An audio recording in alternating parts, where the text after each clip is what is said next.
Namaskar, Hari Om to all of you. I have received a message from one of our Guru Bandhavas. He has a genuine concern. Hope you are keeping fine, Pranams Guruji, till I read your Facebook post. Cheering the accomplishment of building the Ram Mandir at Ayodhya. I was very cynical about the entire exercise as a part of political propaganda. I had closely witnessed how mass hysteria can lead to violence during the aftermath of Ayodhya movement in 2002 when I was studying in Ahmedabad. I have realized slowly that I had wrongly dismissed the positive side of rebuilding a holy place, unifying a large part of the country and infusing a feeling of pride and connection with the motherland. But I am still unable to reconcile with the blood history of the past and also likelihood that a lot of disservice may be done to certain groups of people by hysterical mobs when religion gets intertwined with politics instead of being a personal and private affair. Please guide me as to how to develop a balanced view. Is it due to misinformation, prejudice, cynicism being judgmental factor, or immaturity? Thanks, Ji. It's a nice question. Of course, for all Indians and many across the world, the Ayodhya Ram Mandir is a very big affair. And it has happened during our lifetime. That's one more very satisfying thing, that we could witness the pomp and splendor with which the celebrations and Pradishna took place. I can understand your feelings. Natural. There is a lot of misinformation. Especially 2002, in fact, the misinformation was more, because the problem is those days we did not have a system to verify whether this is a proper information or a misinformation. But today also there is a lot of misinformation, social media. Of course, we get good information also from social media. Sometimes we get corrupted information. Nowadays they talk on deep fakes. Not normal fake, it looks deep fake. It's as good as original. But today there are means to check misinformation. So people will not be carried away today. There may be emotion. See, generally religion is more personal. It's more personal. Of course, there may be various reasons for various people, but it's a very personal subject, which I don't deny. But when a very great event like this takes place, you need the machinery. You need a lot of people around to get it done. Of course, political establishments will have a say in such things. And they are right in their own way for doing such a wonderful feat. And we all as Hindus believe that it is the birthplace of Ram. Please remember, everything is faith. If faith goes off, then there is nothing in life to cling on to. We have to cling on to faith, ultimately in the Lord, in Bhagavan. Bhagavan in one of the avatars was born as Ramachandra Murthy, and he is called Maryada Purushottam. He led a life how a human is supposed to practice. He led a very simple life. So naturally in such a place, we wanted to have our own temple. The temple has come. What happened in 2002? Nobody knows. All go by some information which is said on the TV or newspaper or some clipping or etc. But we do not know. We can't see the real picture or the larger picture. Most of the time we just go into certain incidents that happen at a particular point of time and we feel probably jubilated or we feel very sad. Naturally, the death of a being itself is very troubling to the mind, and humans dying certainly affects our psyche, the way we think, all these things. So I can understand your feelings. But we can't help certain things. Okay. Certain things have happened in the past also. There were many wars fought. Wars were fought basically because somebody has invaded the country, or probably we feel a particular place belongs to us and it was probably captured by somebody else. So we want to get back that place. So we fight a war. In war many people die. Whether you like it, you don't like it. Yes, it happens. So in one way, even wars are something similar to riots. There also people are emotionally involved to their own philosophy, principle. It happens everywhere. It happens across the world. Now today you can see this big war is happening between Israel and Gaza. We are seeing war in the Red Sea. So we are seeing war between the Russians and Ukrainians. Of course, there are many disputes across the world where people are fighting for a cause. Initially they fight in a very normal way, being non-violent. So after their patience is tested, automatically violence comes into picture. Violence means, yes, there is a code of conduct. When you are exceeding that, yes. Sometimes I will tell you, for a cause people sometimes fast. Okay, yes, I can agree. That is very normal. For a cause we really work. Okay. You really sacrifice certain things. Even our Prime Minister, for 10-11 days, he had only coconut water and he slept on the floor. Okay, a person of that stature, a person who has everything with him, he's very simple. He did that. When people were talking, it is not being done as per our code, custom, ethics, so many people are saying so many things. The temple belongs to a particular school of thought. The temple is managed by a trust and they have got their own school. In Hindu philosophy, there are multifarious schools of thought. Pratishta is done in many ways. Okay, it is their school. In that school, they did the Pratishta the way it has to be done. And the Prime Minister also came forward. He had a Nishtha.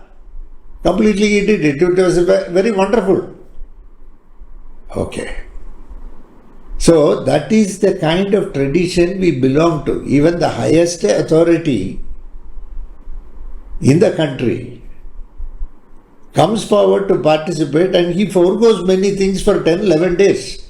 And he totally was dedicated towards this, in addition to his attending the work of the country. Okay. But sometimes people just go for fasting, just like that. See, the body has been given to you to be maintained.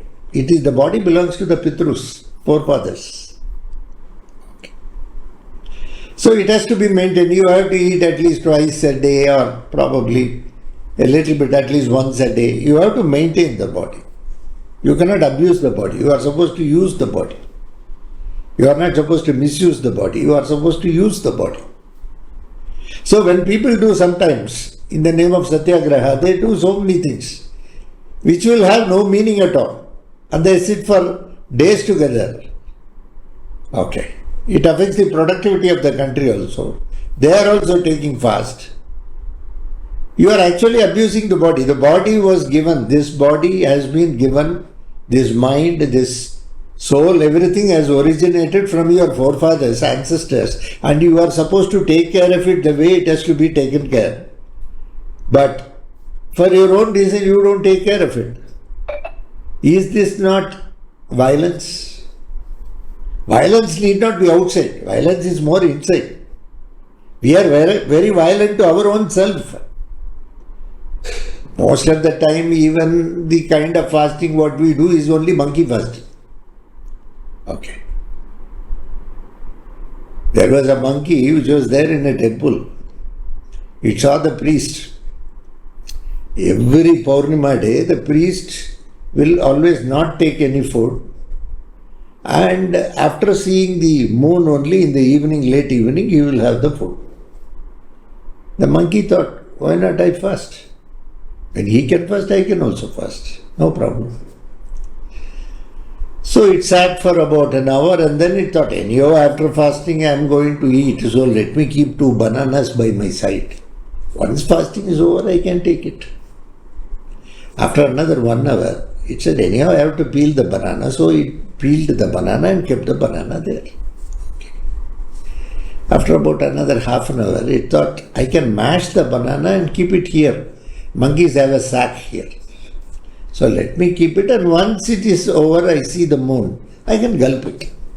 So it mashed the banana and it kept it in that sack. After some time it thought, I am a monkey. He is a human. He has to do all this fasting and all. I need not do all these things. And it gulped. You are repeatedly saying that you are fasting, you are fasting, you are fasting itself is the feed for you. When you are fasting, you are not supposed to tell anybody. There are people who go to homes and say that they have been fasting, they have been fasting, they have been fasting. When you are fasting, you need not go anywhere. You can sit at home.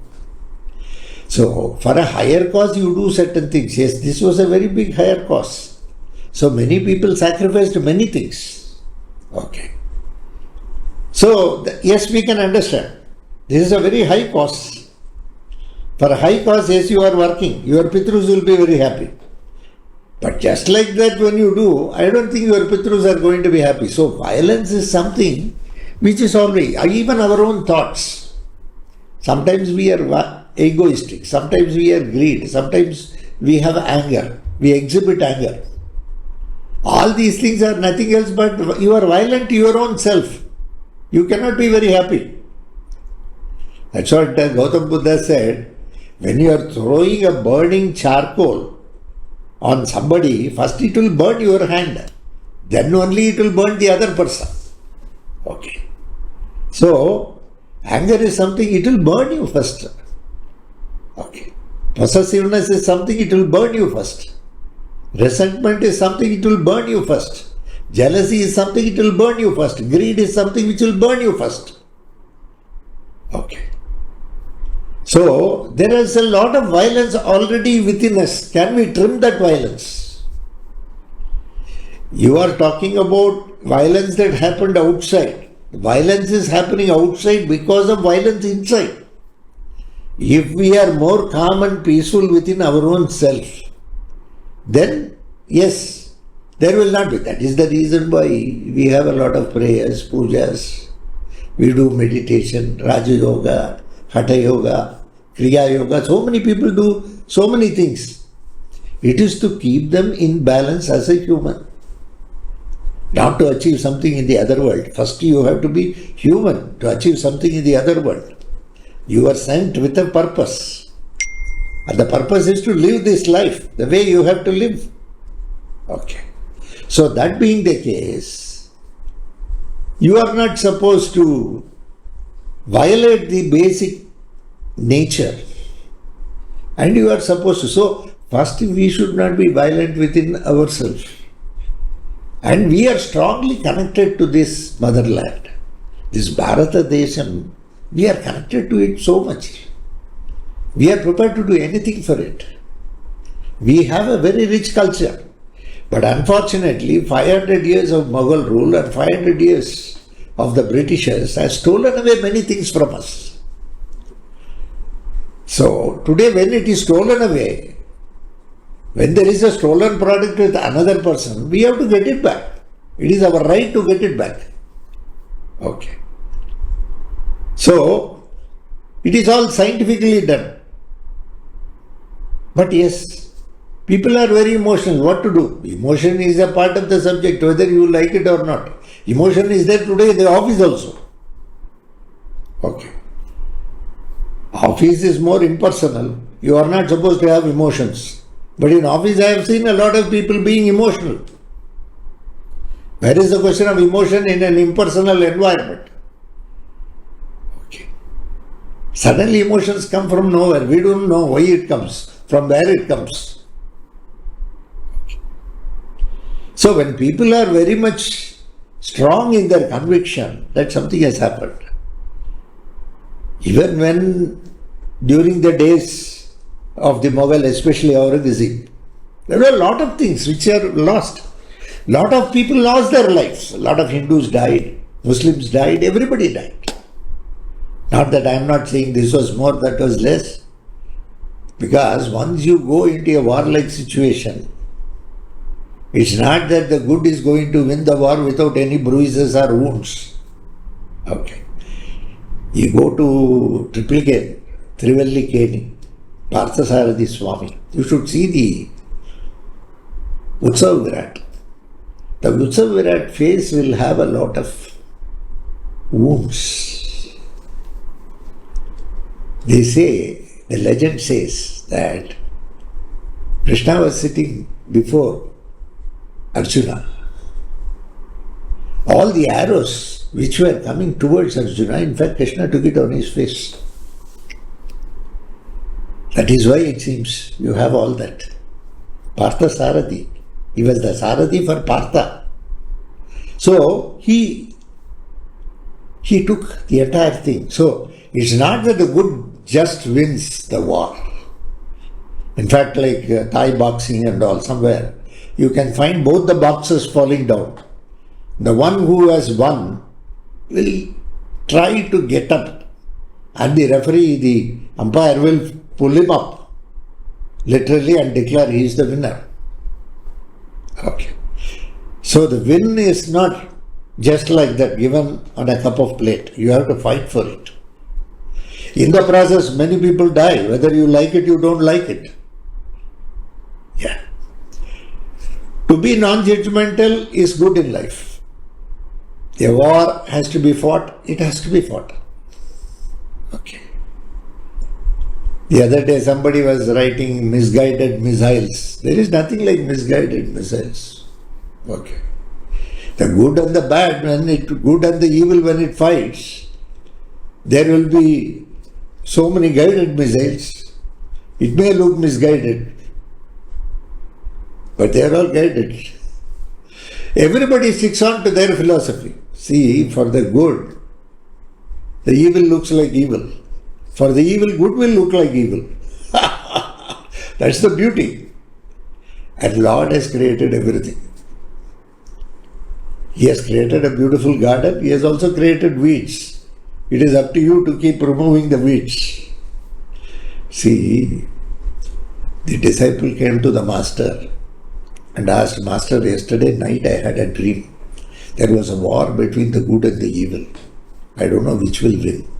Master said, the one whom you feed will win. Is it not? Definitely, the one whom you feed will win.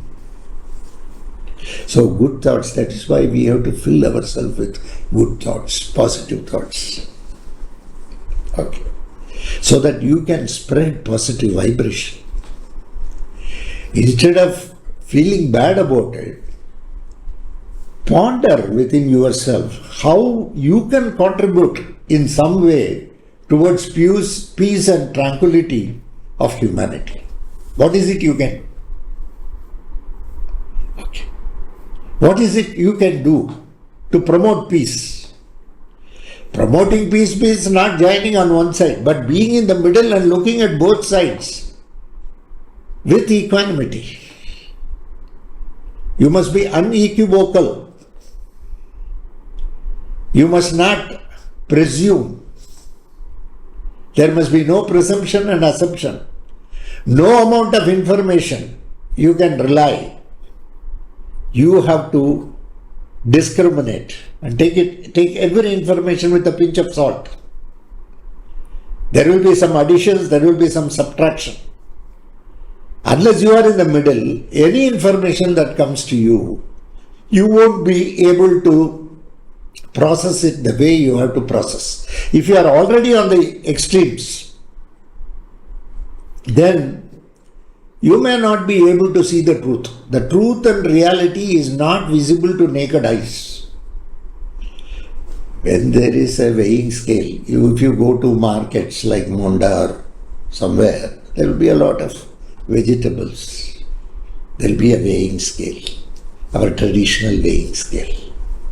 In that scale, we will have two pans and there will be a pointer at the top. So they will keep half kg here and they will keep some lady's finger or brinjal here, and you don't see the pants. Do you see the pants? No. You see the pointer there.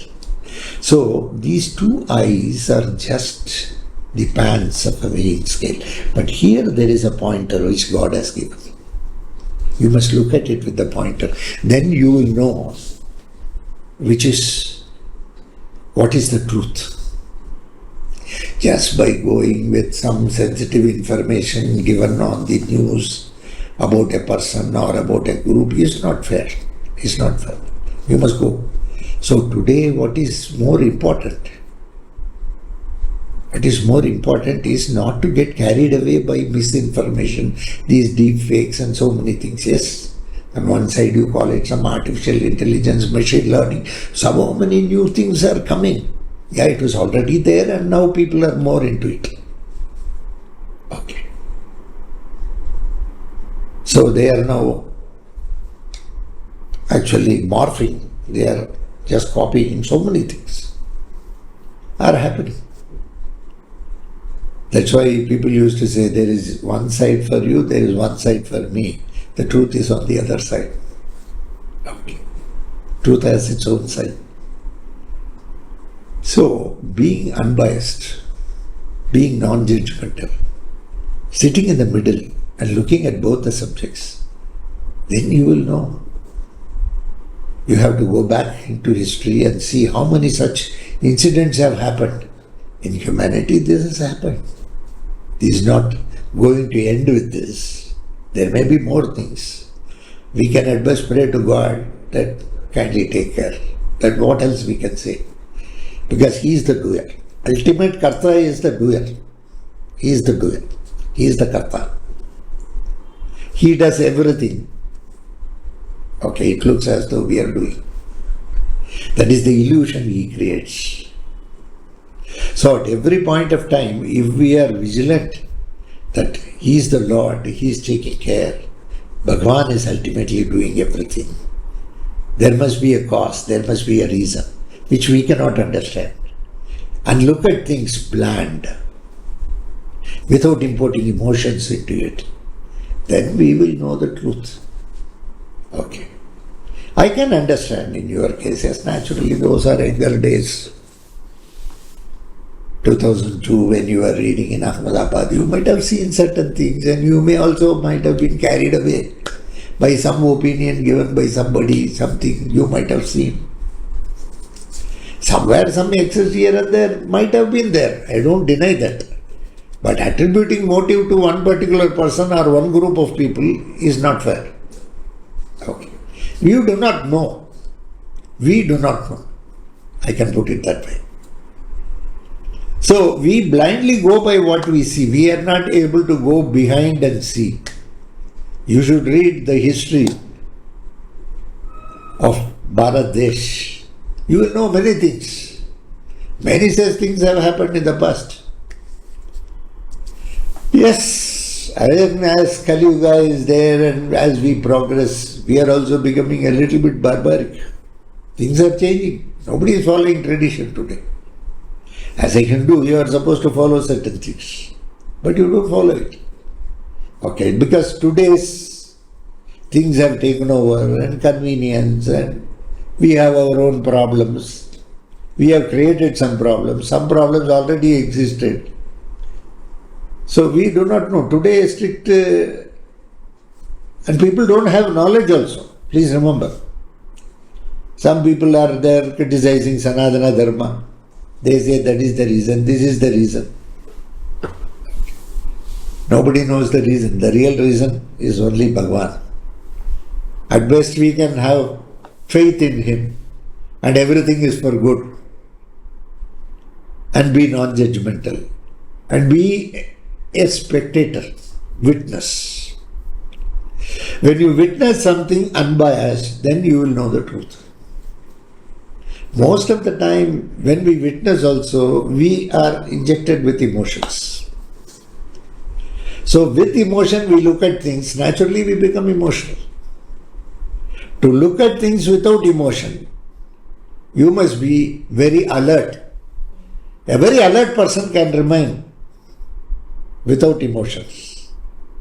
He can look at things. He can observe. And he knows very well what is what. He may not express it also. He may not deliver it also. God bless you. Enjoy life. Thank you very much for the opportunity. Some other time, some other day. Bye.